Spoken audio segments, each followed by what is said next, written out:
Que Deus continue abençoando o nosso irmão, né? Mas a grande verdade é que é isso que Deus faz com o seu povo. Deus, Ele cuida. Deus, Ele cuida do seu povo, da sua igreja.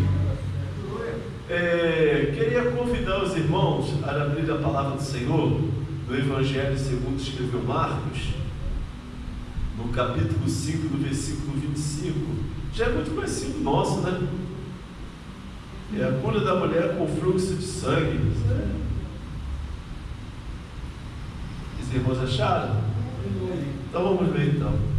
E certa mulher que havia 12 anos, que tinha um fluxo de sangue e que havia padecido muito com muitos médicos e despedido tudo quanto tinha, nada lhe aproveitando isso, antes ainda pior. Ouvindo falar de Jesus, veio por detrás e a multidão e tocou nas suas vestes, porque dizia: se tão somente tocar nas suas vestes, sararei. E logo se lhe secou a fonte de sangue, e sentiu no seu corpo estar já curada daquele mal. E logo Jesus, conhecendo que a virtude de si mesmo saíra, voltou-se para a multidão e disse: quem tocou nas minhas vestes? E disseram-lhe os seus discípulos: vem que a multidão te aperta. E dizia: quem me tocou? E ele, olhando ao redor para ver a que isso fizeram.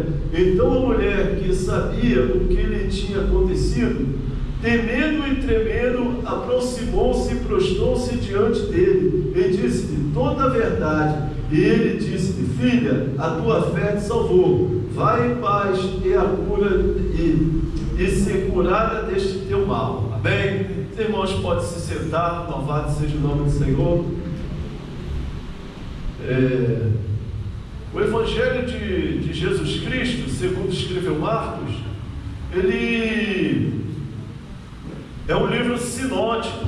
Eu acho esse livro muito profundo, que Calvino chega a dizer que é o livro mais importante da Bíblia, porque o livro de Marcos, ele foi percussor dos outros evangelhos, como Mateus e Lucas. Eles escrevem os evangelhos do Senhor baseado na escrita de Marcos. E a pergunta que nós devemos nos fazermos é: quem foi Marcos? Marcos é aquele jovem que vai aparecer no Getsemane enrolado no lençol. Aquele jovem era Marcos. Marcos, ele era filho da nossa irmã Maria, aquela onde estavam todos reunidos e desce o Espírito Santo. Estava reunido numa casa e o Espírito Santo desce sobre eles. Aquela casa era a casa de Maria, mãe de Marcos. E Marcos, consequentemente, também ele era primo de Barnabé. E ele vai sair na primeira viagem missionária com Paulo e Barnabé.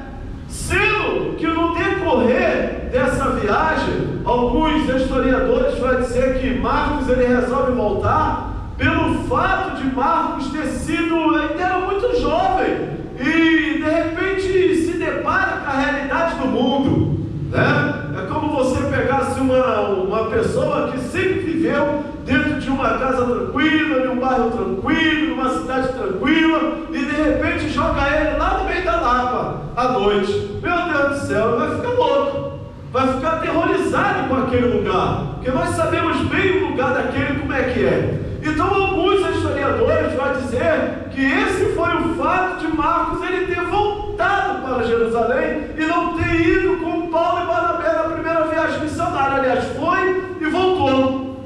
Então os segundos vão dizer que não foi bem assim, que Marcos ele resolve voltar, foi porque Barnabé ele sai como primeiro na viagem missionária, e dentro desse processo Paulo toma frente podemos dizer, dessa liderança, e aquilo ali entristeceu o coração de Barnabé, de Marcos, e Marcos resolve voltar para Jerusalém. Mas o fato a qual eu quero trazer para nossas vidas nessa noite que Marcos ele era um desertor. E às vezes, em algum momento da nossa vida, nós agimos como ele. Nós somos desertor em alguma coisa.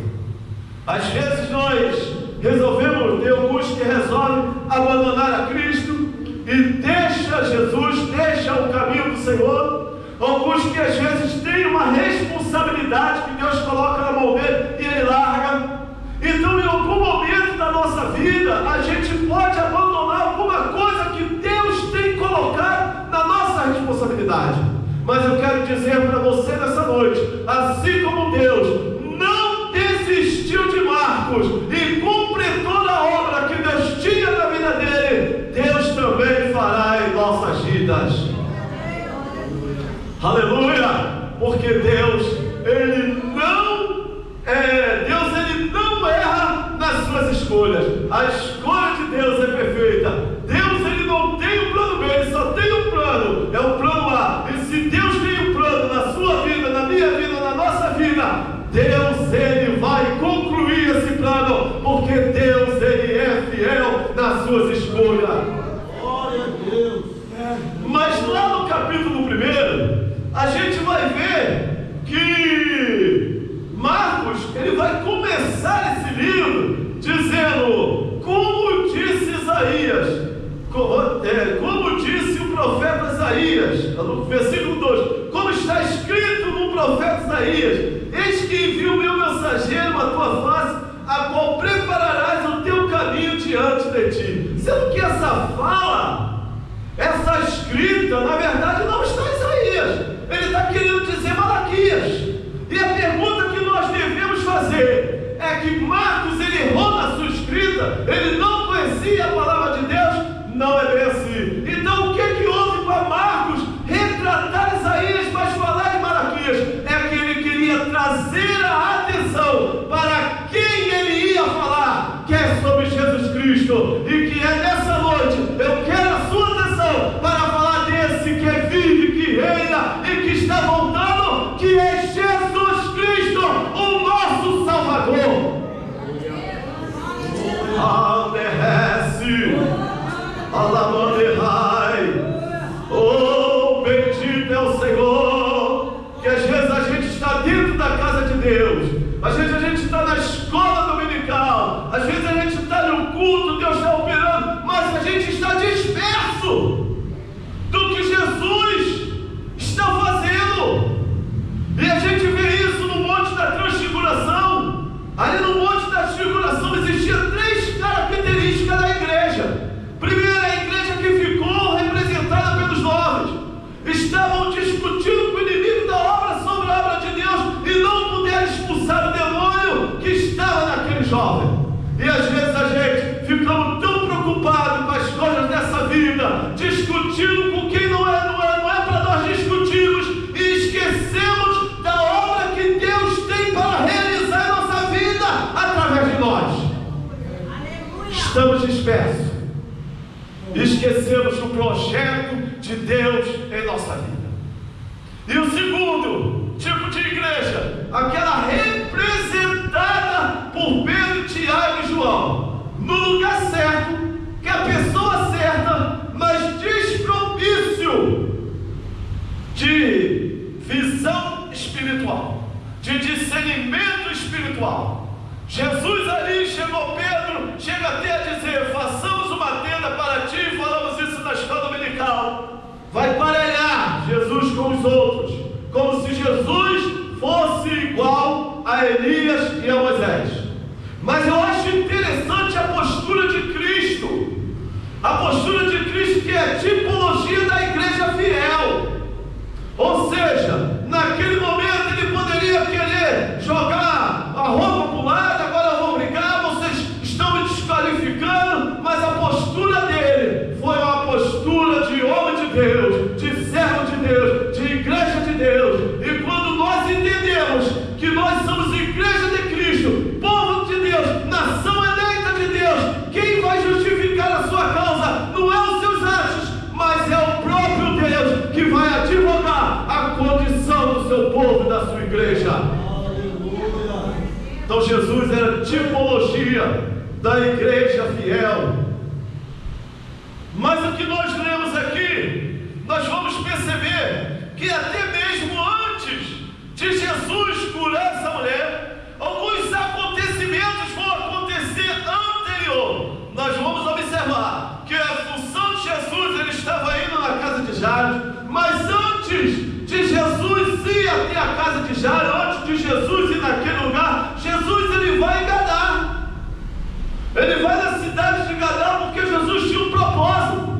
Jesus sabia que tinha um homem sendo afligido pelo inimigo, a qual ele mesmo, quando ele chega diante de Jesus, Jesus vai falar para eles: quantos são? E eles vão dizer: somos legião. Alguns historiadores vão dizer que legião é por cada general, a cada capitão, a cada major. Eu não entendo muito bem das forças armadas, mas quando ele estava de responsabilidade de uma legião, ele aproximadamente era comandante de 6.000 homens.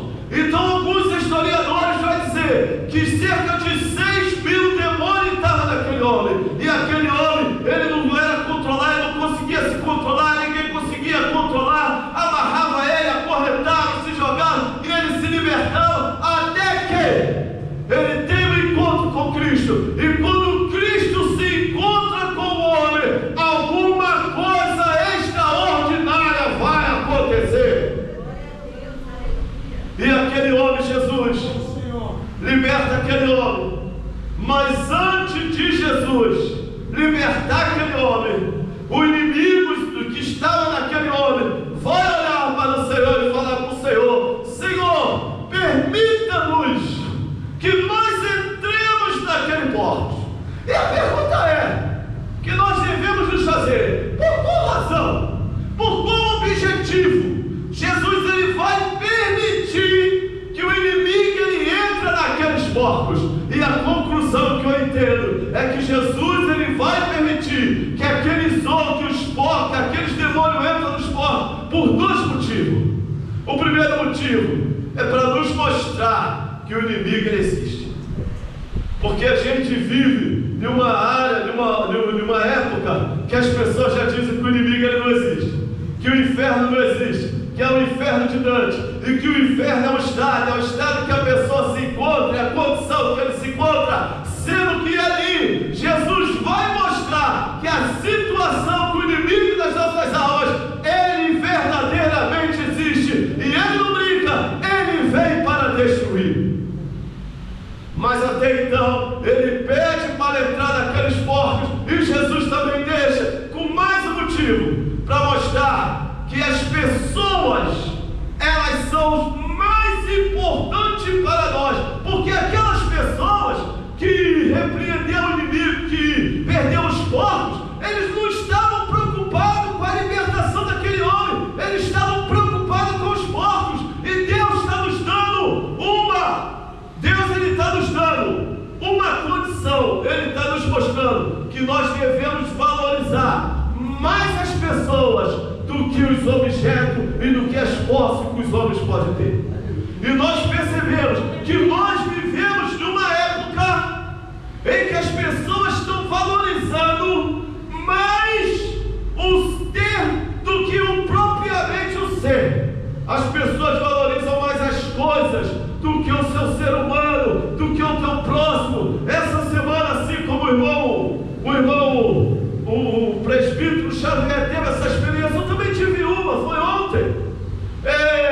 Eu fui levar uma peça, aí um rapaz que mora na rua, lá perto da loja, falou assim: eu conheço ele, sempre quando eu vejo eu brinco com ele virou para mim: Edmilson, paga um pouco para mim. Aí eu falei para ele: ó, eu estou indo agora entregar uma peça, fazer o seguinte, fica aqui na loja aqui, que eu vou lá entregar, quando eu voltar, eu compro um pouco para você. Aí ele: tá bom. Aí eu já fui com isso na cabeça, entreguei a peça, quando voltei, passei na padaria, comprei um pão para ele. Aí quando eu chego com o pão, uma outra lugar me liga para me entregar outra peça, e eu vou entregar, e chega na hora, o rapaz paga a peça, e me dá uma gorjeta. Eu nunca ganhei gorjeta entregando. Me deu uma gorjeta que tinha mais do que quase 5 vezes mais daquilo que eu gastei com o garoto. Mas a importância que eu quero dizer aqui não é valores, não é dinheiro, é o fato de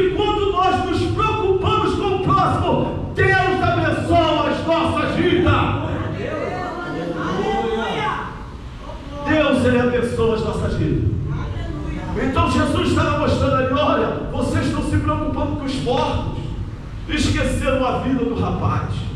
E às vezes a gente faz isso, se preocupando com as coisas, com isso, com aquilo, com lá, e esquece de valorizar quem está do nosso lado, porque esse realmente é aquele que mais se importa para Deus.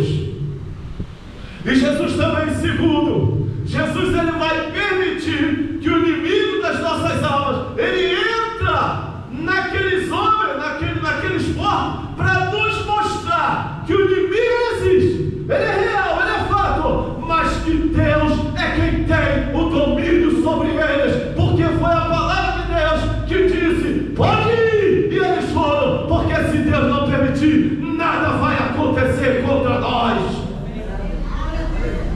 Tem gente que às vezes se preocupa com o inimigo das nossas almas.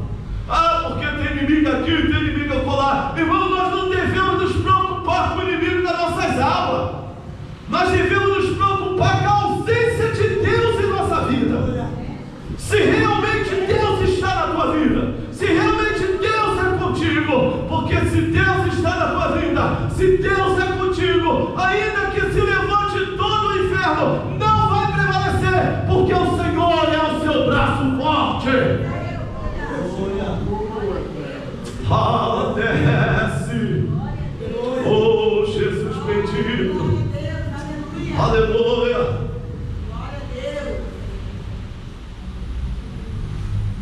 Nada vai acontecer, porque Deus é Ele que tem controle de todas as coisas. E depois Jesus ele vem, passa antes da casa de Jairo, e Jairo pede a ele, pede a Jesus que Jesus fosse com ele. Olha que Jairo era um dos principais das sinagogas, e ele pede para que Jesus fosse com ele até a casa dele, para que pudesse curar a sua vida. Mas eu tinha uma professora de psicologia que ela dizia uma coisa interessante. Ela dizia que a oportunidade ela é cabeluda na frente e careca atrás. Então às vezes ela passa e você quer pegá-la, mas não dá, porque ela partiu, ela já foi e já não dá mais tempo para você voltar. E essa mulher aqui, essa mulher com fluxo de sangue, ela soube aproveitar as oportunidades da vida. E a oportunidade de Deus para a nossa vida é hoje, irmão, não é amanhã não, é hoje, não é amanhã não, é agora. Lembra o que Faraó falou para Moisés? Moisés, deixa para depois, deixar para depois é a conversa de Faraó, a conversa de Deus é hoje. Foi o que Deus disse para Josué: Josué, reúne o povo, porque hoje eu vou te engrandecer diante de Israel. A noite da nossa vitória é hoje, não é amanhã nem depois, é hoje que Deus ele vai mudar o quadro da nossa vida. Aleluia.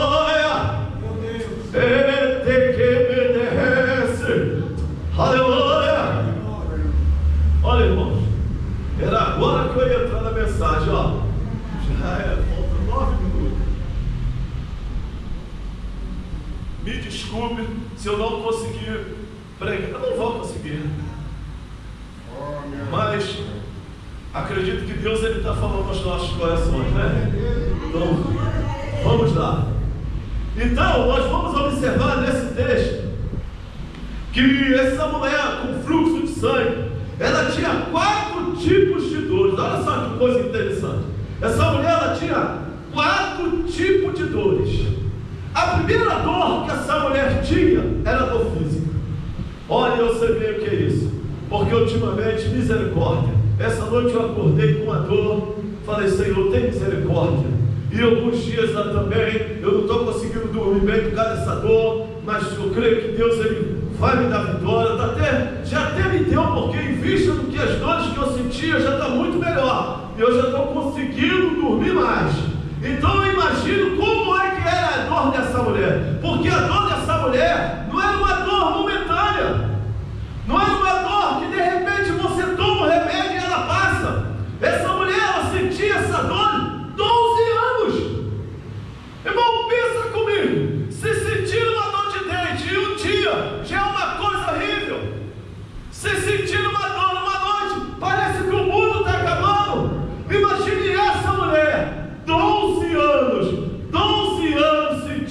aquela dor, mas quando ela chega até Cristo, ela pode entender que o fim da dor dela física já estava acabando. Aleluia! E segunda, eu vou correr um pouquinho aqui. A segunda dor que essa mulher sentia era a dor do isolamento. Porque tem momentos na vida que a pior dor é a dor da rejeição. Não é verdade? É a dor da rejeição. Eu imagino que dor deve ser essa para uma pessoa que em algum momento da sua vida ela é rejeitada. Um pai que rejeita o filho que rejeita o pai, a esposa que rejeita o marido que rejeita a esposa, o irmão que rejeita o irmão. E são dores que ferem, que são piores até mesmo de uma dor física.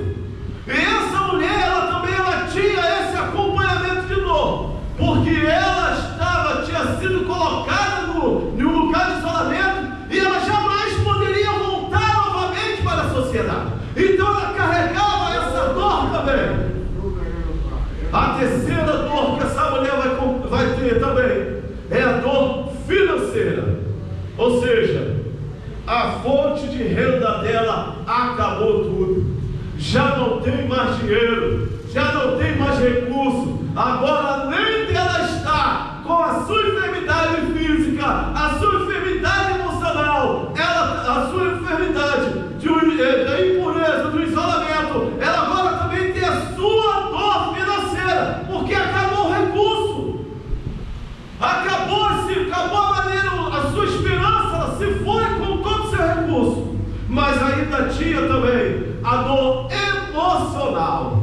E aí é que entra Cristo, porque Jesus, Ele não está só observando a nossa dor física, a nossa dor do nosso isolamento, a nossa dor financeira, mas Ele conhece a nossa dor emocional.